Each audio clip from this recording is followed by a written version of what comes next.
अस्सलाम वालेकुम, welcome to my YouTube channel. तो आज हम शुरू करने वाले हैं एडोबी इलिस्ट्रेटर की क्लासेस। तो बिल्कुल बेसिक से सीखेंगे। ये कोर्स उनके लिए है जिनको बिल्कुल भी नहीं पता ग्राफिक डिज़ाइनिंग के हवाले से, जिन्होंने अभी तक एडोबी इलिस्ट्रेटर या एडोबी फोटोशॉप को यूज़ भी नहीं किया। तो ये कोर्स उनके लिए मैं अभी स्टार्ट करने वाला हूँ। तो चलें शुरू करते हैं। मेरे पास जो ये इलिस्ट्रेटर पड़ा हुआ है, एडोबी इलिस्ट्रेटर CC 2020 का वर्जन मेरे पास पड़ा हुआ है। आप जैसे ही इसको ओपन करेंगे तो आपके सामने कुछ इस तरीके का इंटरफेस शो हो रहा होगा। नीचे कुछ फाइलें आपको नज़र आ रही होंगी, इनको आप इग्नोर कर दें। ये वो फाइलें होती हैं जिन पे मैंने अभी रिसेंटली काम किया हुआ है। आपने डायरेक्ट क्रिएट न्यू फाइल करनी है। जैसे ही आप क्रिएट न्यू पे क्लिक करेंगे तो आपके पास कुछ इस तरीके का इंटरफेस शो हो रहा होगा। यहाँ पे पहले से कुछ बने बनाए प्रीसेट्स पड़े हुए होते हैं। अगर आप डायरेक्ट यहाँ से कोई भी साइज़ चूज़ करें तो आप कर सकते हैं। बहरहाल मैं एक नई साइज़ चूज़ करूँगा। यहाँ से मैं अपने पिक्सल सेट करूँगा। मैं पिक्सल पे काम करना चाह रहा हूँ। अगर आप इंचेस या फीट लेना चाहें तो वो भी आप कर सकते हैं। तो मैं यहाँ पे फ़िलहाल पिक्सल्स पे क्लिक कर रहा हूँ और यहाँ पे मैं अपने आर्टबोर्ड की साइज़ रख रहा हूँ 1080। ऑलरेडी 1080 मैंने ली हुई थी। इसकी विड्थ भी मैं लूँगा 1080 बाई 1080 पिक्सल्स और इसकी हाइट भी मैं लूँगा 1080। दोनों की साइज़ बराबर है तो हमारा आर्टबोर्ड जो होगा स्क्वायर शेप में आएगा।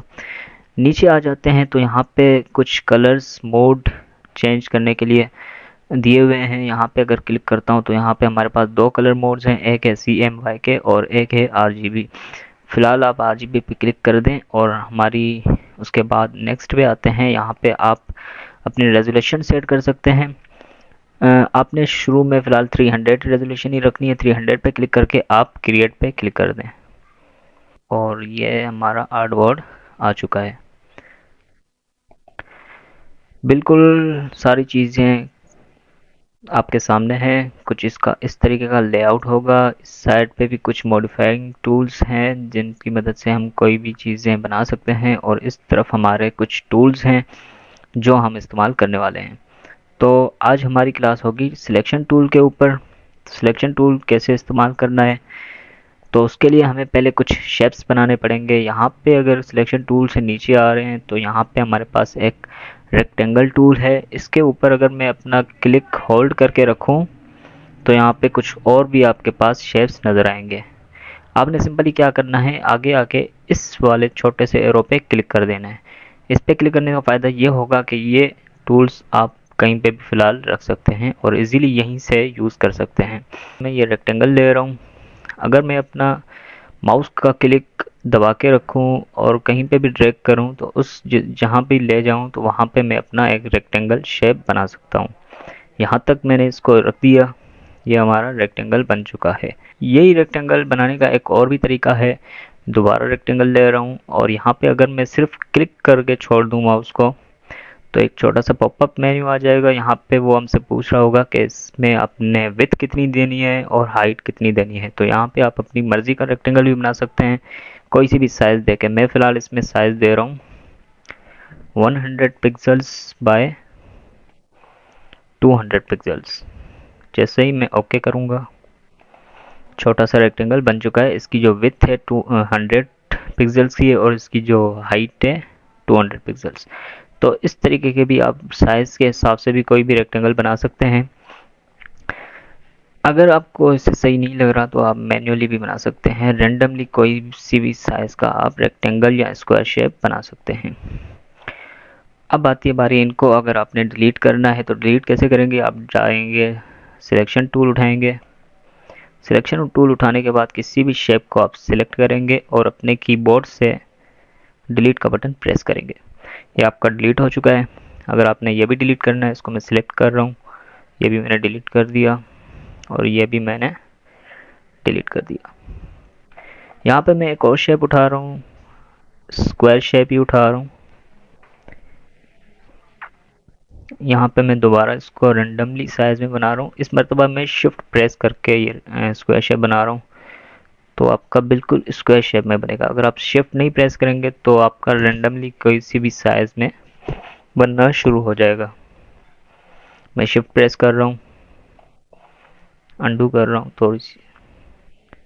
दोबारा से हम रेक्टेंगल लेते हैं शिफ्ट के साथ में अब रेक्टेंगल बनाने जा रहा हूँ तो हमारा ये स्क्वायर शेप में बन रहा है। उसके बाद आते हैं, अगर इसको मैं रोटेट करना चाहूँ तो मैं अपना सिलेक्शन टूल उठाऊँगा और यहाँ पे माउस ले आने के बाद क्लिक होल्ड करके आप माउस को रोटेट करें। सॉरी, माउस को रोटेट नहीं करना, माउस को थोड़ा सा भी मूव करना है किसी भी साइड में, तो आपका ऑब्जेक्ट रोटेट होना शुरू हो जाएगा। अगर आप शिफ्ट प्रेस करके रोटेट करेंगे तो ये 45 डिग्री, 180 डिग्री, 270 डिग्री के हिसाब से रोटेट होगा। अगर आप शिफ्ट प्रेस नहीं करेंगे तो ये मैन्युअली रेंडमली कहीं पे भी आप इसको जितना भी रोटेट करना चाहें कर सकते हैं। उसके बाद आते हैं, हम जैसे ही इस शेप को सिलेक्ट कर रहे हैं सिलेक्शन टूल से तो हमारे पास ये छोटे छोटे से सर्कल नज़र आ रहे हैं। इनका मतलब क्या है, अगर मैं इस छोटे से सर्कल को क्लिक करके अंदर की तरफ ड्रैग करूं तो ये हमारे स्क्वायर शेप को सर्कल में बदल देगा। इसका मतलब ये हुआ कि हमारे कॉर्नर्स को ये राउंड में तब्दील कर रहा है। क्योंकि ये स्क्वायर था इसीलिए ये बिल्कुल सर्कल बन चुका है। अगर इसकी जगह पे हमारे पास रेक्टेंगल होता, जैसे कि ये हमारे पास पड़ा हुआ है, मैं इसको सिलेक्ट कर रहा हूँ और इसके छोटे से सर्कल्स पे मैं क्लिक करके जैसे ही अंदर की तरफ ड्रैग कर रहा हूँ तो ये हमारे रेक्टेंगल के जो भी कॉर्नर्स थे राउंडेड में हो चुके हैं। इसके बाद आता है, मैं इनको दोबारा से डिलीट कर देता हूँ, इसको भी दोबारा से एक शेप बना रहा हूँ। रेक्टेंगल टूल शेप उठाया और यहाँ पे क्लिक करके मैंने शिफ्ट प्रेस करके यहाँ पे स्क्वायर शेप बना दिया। सिलेक्शन टूल उठाया मैंने यहाँ से, सिलेक्शन टूल से आप इसको सिलेक्ट करेंगे और यहीं से इसकी साइज़ भी बढ़ा सकते हैं। किसी भी कोने से आपने क्लिक दबाना है, किसी कोने से या किसी सेंटर वाले एरिया से भी आप क्लिक कर सकते हैं और उसको शिफ्ट के साथ साइज़ बढ़ाएं तो आपकी एक्यूरेट साइज़ बढ़ती जाएगी। किसी कोने से आप अगर बढ़ाना चाहें, सिलेक्ट करने के बाद शिफ्ट प्रेस करना है और यहाँ से क्लिक दबा के रखना है, साइज़ बढ़ानी है या कम करनी है। एक्यूरेट साइज़ आपका स्क्वायर ख़राब नहीं होगा। अगर आप शिफ्ट नहीं प्रेस करेंगे तो आपका स्क्वायर जो था अब वो तब्दील हो चुका है। जैसे भी आप इसको कहीं भी ले जाएंगे तो उस हिसाब से वो शेप बन जाएगा। यहाँ पे मैं शिफ्ट दोबारा दबा देता हूँ तो हमारा वही का वही स्क्वायर में बना हुआ है। अब क्या करना है, मुझे इस स्क्वायर की कॉपी लेनी है। कॉपी कैसे लेंगे, सबसे पहले हम इसको सिलेक्ट करेंगे सिलेक्शन टूल से। हमारे पास सिलेक्शन टूल मौजूद है, मैं इसको सिलेक्ट कर रहा हूँ और अपना माउस इस शेप के ऊपर ले आना है और यहाँ पे अल्ट प्रेस करना है। जैसे ही आप अल्ट प्रेस करेंगे तो आपका डबल एरो हो जाएंगे, अभी आपको दिख रहे होंगे। जैसे ही मैं अल्ट को छोड़ रहा हूँ तो वो वैसा ही नॉर्मल हो चुका है। जैसे ही मैं अल्ट प्रेस कर रहा हूँ तो वो तब्दील हो रहा है। ठीक है, तो आपने क्या करना है, अल्ट प्रेस करके और माउस का क्लिक दबा के इसको किसी भी तरफ ड्रैग करें और रिलीज़ करें दोनों बटन और माउस का की, तो आपकी कॉपी हो जाएगी। मैं दोबारा कर रहा हूँ, इसको मैं डिलीट कर रहा हूँ। दोबारा मैंने इसको सिलेक्ट किया, अल्ट प्रेस किया, क्लिक दबाया और इस तरफ में शिफ्ट दबा के इस तरफ ले जाऊंगा तो बिल्कुल ये सीध में जाएगा, मतलब कि बिल्कुल ये एक्यूरेट लाइन में जाएगा। मज़ीद इसकी कॉपीज़ अगर मुझे चाहिए तो मैं जैसे ही मैंने इसको जैसे ही मैंने इसकी कॉपी ली है उसके बाद मैं डायरेक्ट कंट्रोल डी प्रेस करता जाऊंगा तो वो उसकी उसी एंगल में या उसी हॉरिजॉन्टली लाइन में उसकी कॉपीज़ लेता हुआ जाएगा। मैं अंडू कर रहा हूँ। अब मुझे क्या करना है, इन दोनों की कॉपीज़ लेनी है नीचे की तरफ। मैं इन दोनों को सिलेक्ट कर रहा हूँ, अल्ट प्रेस किया, क्लिक दबाया और नीचे की तरफ शिफ्ट प्रेस करके मैं इसको यहाँ पे यहाँ तक मैंने रिलीज़ किया। इन दोनों की कॉपीज़ मैंने एक साथ ले ली हैं। अब मुझे क्या करना है, एक और रेक्टेंगल बनाना है। सॉरी, इन दोनों चारों को सिलेक्ट करने के बाद मुझे इनकी साइज़ थोड़ी सी कम करनी है। यहाँ पे मैं क्लिक करके शिफ्ट प्रेस करके यहाँ पे इनकी साइज़ कम कर रहा हूँ।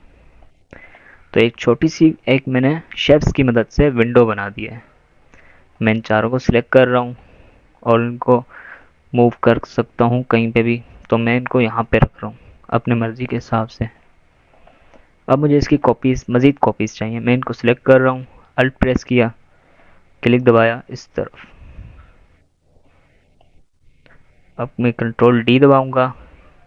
कंट्रोल डी हमारी कमांड को रिपीट करता है, रिसेंटली कोई सी भी कमांड होती है तो उस कमांड को रिपीट करता है। ज़रूरी नहीं है कि आपने कॉपी ली है, अगर आपने किसी चीज़ को मूव किया है, जैसे कि मैं यहाँ पे आपको एग्जांपल दे देता हूँ। यहाँ पे मैंने एक रेक्टेंगल बनाया, मैं इसको थोड़ा सा मूव करूँगा, सिलेक्शन टूल उठा रहा हूँ, मैंने इसको थोड़ा सा शिफ्ट प्रेस करके यहाँ तक मूव कर दिया।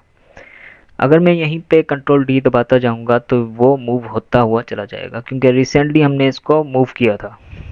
तो कंट्रोल डी हमारी रिसेंटली कमांड को रिपीट करता है। अगर मैं इसको इस एंगल में मूव करूं और अभी मैं कंट्रोल डी दबाता जाऊंगा तो ये इसी एंगल में मूव होता जाएगा, मतलब कि ये कंट्रोल डी हमारी कमांड को रिपीट कर रहा है। मैं इसको डिलीट करता हूँ। अब इन सबको मुझे, इन सारे शेप्स को मुझे सिलेक्ट करने के बाद इन सब की मुझे कॉपीज़ लेनी है। यहाँ पे माउस ले आता हूँ, अल्ट प्रेस किया और नीचे की तरफ यहाँ तक मैंने रिलीज़ किया। याद रहे कि जैसे ही आप कॉपी लेते हैं तो आपका वो दूसरा ऑब्जेक्ट सिलेक्ट हुआ हुआ होना चाहिए। अगर आप कहीं पे बाहर क्लिक कर देंगे और वो सिलेक्ट नहीं होगा और फिर कंट्रोल डी दबाएंगे तो काम नहीं करेगा। याद रहे कि आपने जैसे ही इनकी कॉपीज़ ली है, कॉपी लेने के बाद वो सिलेक्ट रहना ज़रूरी है और आपने फिर कंट्रोल डी प्रेस करना है तो वो आपकी कमांड रिपीट करता जाएगा। ये था हमारा सिलेक्शन टूल। उम्मीद है आपको समझ आया होगा।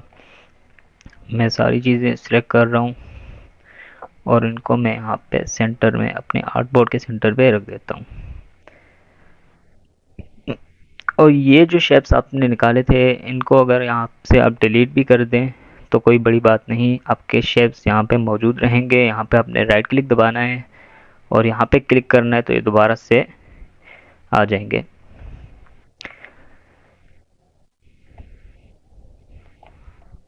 ये आपके आर्टबोर्ड पे आपका डिज़ाइन, जो भी हमने एक बेसिक सा काम किया है समझाने के लिए, तो ये आपका काम मौजूद है। उम्मीद करता हूँ आपको ये वीडियो समझ आई होगी।